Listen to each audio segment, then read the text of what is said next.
আমেরিকায় প্রথমবারের মতো খেলতে গিয়ে দাপুটে পারফরমেন্স দেখিয়েছেন মোহাম্মদ সাইফুদ্দিন। ইয়র্কারে ম্যাচ জেতালেন, নিলেন দুর্দান্ত ক্যাচ। আমেরিকায় নিজের দ্বিতীয় ম্যাচেই শিকার 4 উইকেট, হয়েছে ম্যাচ সেরা, রীতিমতো স্বপ্নের মতো সূচনা। মাইনর লিগ ক্রিকেটে নিজের শুরুটা স্মরণীয় করে রেখেছেন সাইফুদ্দিন। প্রথম ম্যাচে হারলেও দ্বিতীয় ম্যাচে তার দল আটলান্টা ফায়ার জিতেছে 4 রানের ব্যবধানে। মোট 3 ওভার বল করে মাত্র 13 রান খরচা করেন তিনি, উইকেট নিয়েছেন 4টি। প্রথম ওভারে 4 রান হজম করলেও পাননি কোনো উইকেটের দেখা। নিজের দ্বিতীয় ওভারে 1 উইকেট নিলেও নিজের তৃতীয় ও শেষ ওভারে নেন গুরুত্বপূর্ণ 3টি উইকেট। টস জিতে ব্যাটিং করার সিদ্ধান্ত নেয় সাইফুদ্দিনের দল আটলান্টা ফায়ার। 20 ওভারে তারা সংগ্রহ করে 8 উইকেট হারিয়ে 137 রান।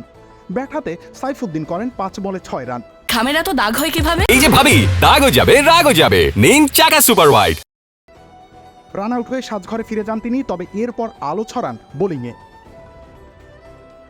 সাইফুদ্দিন প্রথম আঘাতটা হানেন ইনিংসের 4র্থ ওভারে, আউট করেন সাগর প্যাটেলকে। এরপর এই বোলার আবার বল হাতে আসেন ইনিংসের শেষ ওভারে। লাইটনিংয়ের তখন দরকার 6 বলে 10 রান। সেই অবস্থায় প্রতিপক্ষকে বিপর্যস্ত করে দেন সাইফুদ্দিন। 3 উইকেট নেন, ইয়র্কারের আঘাতে ম্যাচ জিতিয়ে দেন আটলান্টা ফায়ারকে। আটলান্টা লাইটনিং করতে পারে মাত্র 5 রান। সেখানেই ম্যাচটা জিতে যায় আটলান্টা ফায়ার, নায়ক বনে যান সাইফুদ্দিন। রবিউল ইসলাম রানী, খেলা 71।